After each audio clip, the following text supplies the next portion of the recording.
ಇವತ್ತಿನ ಈ press meet Congress ಪಕ್ಷದ ನಮ್ಮ ಹಿರಿಯರು ಮಾಡಿದಂಥ ಮಹಿಳೆಯರ ಹೋರಾಟಕ್ಕಾಗಿ 33% ರಿಸರ್ವೇಷನನ್ನು ಮಾನ್ಯ ಪ್ರಧಾನಮಂತ್ರಿಗಳಾದ ರಾಜೀವ್ ಗಾಂಧಿ ಅವರು ಮೊದಲನೇದಾಗಿ ಅವರು ಈ ಮಸೂದೆಯನ್ನು ತಂದಿದ್ದರು. ಫಸ್ಟ್ ಆಫ್ ಆಲ್ ಅದು ಇಂಟ್ರೊಡ್ಯೂಸ್ ಆಗಿದ್ದು ಲೋಕಲ್ ಲೆವೆಲ್ ಬಾಡೀಸಲ್ಲಿ, ಮುನ್ಸಿಪಾಲ್ಟೀಸಲ್ಲಿ, ಗ್ರಾಮ ಪಂಚಾಯತ್ಗಳಲ್ಲಿ, ತಾಲೂಕ್ ಪಂಚಾಯತಲ್ಲಿ, ಅಲ್ಲಿ ಎಲ್ಲ ಮಹಿಳೆಯರಿಗೆ ರಿಸರ್ವೇಷನ್ ಇದೆ. ಬಟ್ MLA MP ಗಳು ಮಿನಿಸ್ಟ್ರಲ್ಲಿ ಆ ಲೆವೆಲಲ್ಲಿ ಇಲ್ಲ. ಸೊ ಮೊದಲನೇ ಬಾರಿಗೆ ತಂದಿದ್ದು ನಮ್ಮ ಪಕ್ಷ ಕಾಂಗ್ರೆಸ್ ಅಂತ ನಾವು ಹೇಳಲಿಕ್ಕೆ ಭಾಳ ಹೆಮ್ಮೆಯಿಂದ ಹೇಳ್ತೀವಿ. ಹಾಗೆಯೇ ಮೊನ್ನೆ ನಡೆದಂಥ ಏನು ಸ್ಪೆಷಲ್ ಪಾರ್ಲಿಮೆಂಟ್ ಸೆಷನನ್ನು BJP ಸರ್ಕಾರವರು ತರಾತುರಿಯಾಗಿ ಭಾಳ ಅರ್ಜೆಂಟಾಗಿ ನಮ್ಮೆಲ್ರಿಗೂ ಆಹ್ವಾನ ಕೊಟ್ಟರು. ಆಮೇಲೆ ಡೀಟೇಲ್ಸ್ ಕೂಡ ಅವರು ಭಾಳ ಆ ಬಿಲ್ ಬಗ್ಗೆ ಕೊಟ್ಟಿರಲಿಲ್ಲ. ಸೊ ಆಮೇಲೆ ಒಂದು ದಿವಸಕ್ಕಿಂತ ಮುಂಚೆ ಅಷ್ಟೇ ಕೊಟ್ಟಿದ್ರು ಅವರು. ಸೊ ಒಂದು ದಿವಸದಲ್ಲಿ ನಮಗೆ ನಮ್ಮ ಒಪಿನಿಯನ್ನ ತಿಳಿಸ್ಬೇಕಾಗಿತ್ತು ಅವತ್ತು ಸೆಷನ್ದಲ್ಲಿ 17 ಏಪ್ರಿಲ್ 2026. ಸೊ ಅವತ್ತು ಕೂಡ ಬಿಲ್ ಕೂಡ ಡಿಫೀಟ್ ಆಯಿತು. 2/3% ಮೆಜಾರಿಟಿ ಸಿಗಲಿಲ್ಲ. ಬಟ್ ಇದರ ಅರ್ಥ ನಾವು ಮಹಿಳಾ ವಿರೋಧಿ ಅಂತಲ್ಲ. ಈಗಾಗಲೇ ಹೇಳ್ದಂಗೆ ರಾಜೀವ್ ಗಾಂಧಿ ಅವ್ರು ತಂದಿದ್ದರು. ಮಹಿಳೆಯರಿಗೂ ಕೂಡ ನಮ್ಮ ಪಕ್ಷ ತಾವೆಲ್ಲೂ ನೋಡ್ಬೋದು ಎಷ್ಟು ಸಪೋರ್ಟ್ ಮಾಡ್ತೀವಿ. ನಮ್ಮ ಕಾಂಗ್ರೆಸ್ ಪಕ್ಷದ ಹಿರಿಯರು ಆಗಲಿ ಎಲ್ಲರೂ ಕೂಡ ಮಹಿಳೆಯರಿಗೂ ಸಪೋರ್ಟ್ ಮಾಡ್ತೀವಿ.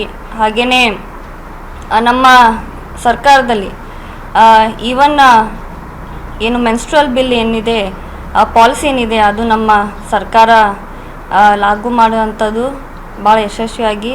ಸೊ ಹಾಗಾಗಿ ಯಾವತ್ತೂ ಕೂಡ ಮಹಿಳೆಯರ ವಿರೋಧಿ ಅಲ್ಲ. ಹಾಗೆಯೇ BJP ಸರ್ಕಾರ ನಾವು ಕ್ವಶನ್ ಮಾಡೋದೇನೆಂದರೆ, ಮಣಿಪುರದಲ್ಲಿ ನಡೆದಂಥ ಘಟನೆಗಳಿಗೆ ಅಲ್ಲಿ ಸಾಕಷ್ಟು ಮಹಿಳೆಯರಿಗೆ ಸ್ಥಳಾಂತರ ಆದರು. ಆಮೇಲೆ ಹತ್ರಾಸ್ UPಯಲ್ಲಿ ನಡೆದಂಥ ರೇಪ್ ಕೇಸಲ್ಲಿ ಅವತ್ತು ಕೂಡ ಅಲ್ಲಿ ಸರ್ಕಾರ ಅವ್ರದ್ದೇ ಸರ್ಕಾರ ಇತ್ತು. ಅವರು ಕೂಡ ಯಾಕೆ ಆ ಕೇಸಲ್ಲಿ ಸಪೋರ್ಟ್ ಮಾಡಲಿಲ್ಲ? ಪಾಪ ಹೆಣ್ಮಕ್ಳಿಗೆ ಅವ್ರ ಫ್ಯಾಮ್ಲಿಗೆ ಯಾರೂ ಸಪೋರ್ಟ್ ಮಾಡಲಿಲ್ಲ. ಆವಾಗ ರಾಹುಲ್ ಗಾಂಧಿ ಅವರು ನಮ್ಮ LOP ಅವರು ಅವ್ರ ಫ್ಯಾಮ್ಲಿಗೆ ಹೋಗಿ ಭೇಟಿಯಾಗಿದ್ದರು. ಸೊ ಇಂಥ ಸಿಚುವೇಶನ್ಗಳಲ್ಲಿ ಅವಾಗ ಯಾಕೆ ಧ್ವನಿ ಎತ್ತಿಲ್ಲ BJP ಸರ್ಕಾರ? ಈಗ ಯಾಕೆ ನಮಗೆ ವಿರೋಧ ಮಾಡ್ತಾ ಇದ್ದಾರೆ ಅಂತ ನಾವು ಕ್ವಶನ್ ಕೇಳ್ತಾ ಇದ್ದೀವಿ. ಸೊ ಈ ಪ್ರೆಸ್ ಮುಖಾಂತರ ನಾವು ಹೇಳಲಿಕ್ಕೆ ಬಯಸ್ತೇವೆ, ನಾವು ಯಾವತ್ತೂ ಮುಂದೆ ಕೂಡ ಮಹಿಳಾ ವಿರೋಧಿ ಅಲ್ಲ. ಮುಂದೆ ಕೂಡ ಇನ್ನೂ ಹೆಚ್ಚಿನ ಮಹಿಳೆಯರು ಬರಲಿ ಅಂತ ನಮ್ಮದು ಆಸೆ ಇದೆ. ಸ್ಟೇಟಲ್ಲಾಗಿರಲಿ, ಪಾರ್ಲಿಮೆಂಟಲ್ಲಾಗಿರಲಿ ಅವಳು ಕೂಡ ಹೆಚ್ಚು ಬರಬೇಕಂತ ನಮ್ಮದು ಆಸೆ ಇದೆ.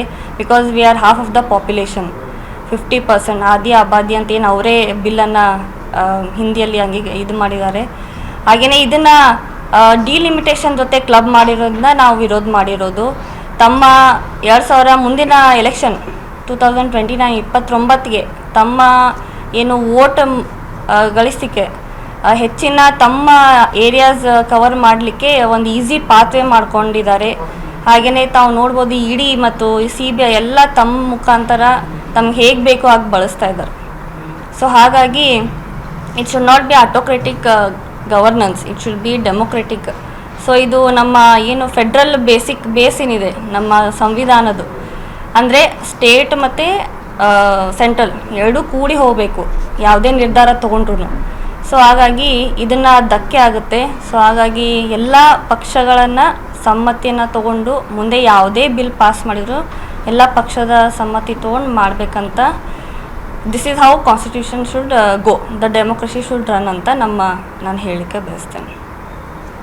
ಮೊನ್ನೆ ಆದಂಥ ಒಂದು ಅಮೆಂಡ್ಮೆಂಟ್ಗಳು ಆಗಿದೆ, ಅದರ ಎಫೆಕ್ಟ್ ಬಂಗಾಳ ಎಲೆಕ್ಷನ್ ಮ್ಯಾಗ ಆಗ್ಬೋದಾ?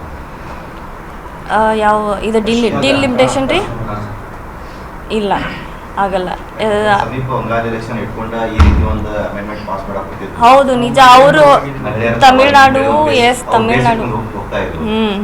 ತಮಿಳ್ನಾಡು, ಅಸ್ಸಾಂ, ಕೇರಳದಲ್ಲಿ ಎಲೆಕ್ಷನ್ ಇದ್ದು ಅದನ್ನು ಎಫೆಕ್ಟ್ ಮಾಡಲಿಕ್ಕೆ ಟ್ರೈ ಮಾಡಿದ್ರು, ಬಟ್ ಆಗಲ್ಲ ಸರ್. ಮೇಡಮ್ ಈಗ ನಮ್ಮ ಕ್ಷೇತ್ರದ ಬಹಳಷ್ಟು ಬರಗಾಲ ಪರಿಸ್ಥಿತಿ ಎದುರಾಗ್ತಾ ಇದೆ, ಕುಡಿಯುವ ನೀರಿನ ಸಮಸ್ಯೆ ಇದೆ, ನೀರಿನ ಸಮಸ್ಯೆ ಇದೆ, ಮೇವಿನ ಸಮಸ್ಯೆ ಇದೆ. ಹಾಗೆ ತಾಲೂಕಿನ ಅಧಿಕಾರಿಗಳ ಜೊತೆ ಮೀಟಿಂಗ್ ಅದು ಸರ್ ಈಗಾಗಲೇ ಕೆನಾಲ್ಗಳಲ್ಲಿ ಘಟಪ್ರಭಾ ಸಾಕಷ್ಟು ಅಧಿಕಾರಿಗಳ ಜೊತೆ ಮಾತಾಡಿ ಸಚಿವರು ಕೂಡ ನಿರಂತರವಾಗಿ ನೀರು ಬಿಡುಗಡೆ ಮಾಡುವಂಥ ಅವರು ಸೂಚನೆ ಇಟ್ಸ್ ಸ್ಟ್ಯಾಂಡಿಂಗ್ ಇದು ಕೊಟ್ಟಿದ್ದಾರೆ ಇನ್ಸ್ಟ್ರಕ್ಷನ್ಸೇ.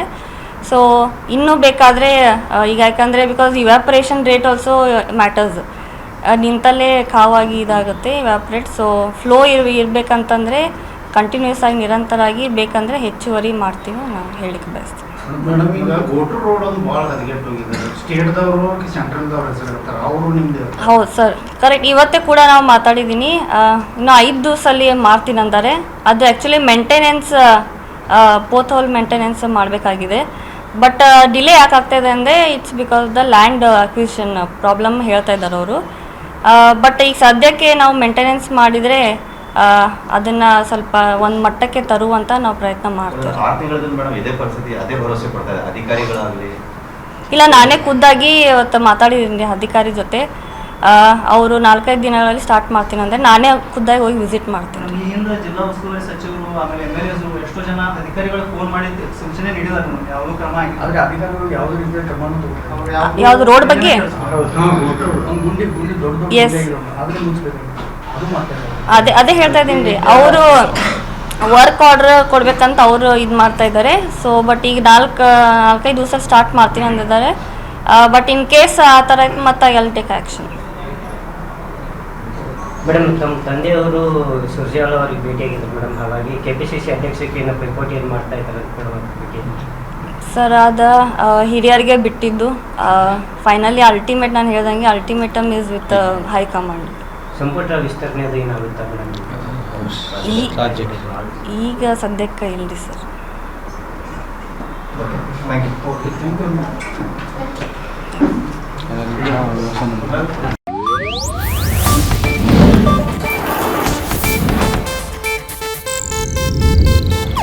ಇದು ಏಷ್ಯಾನೆಟ್ ನ್ಯೂಸ್ ನೆಟ್ವರ್ಕ್ ಪ್ರಸ್ತುತಿ.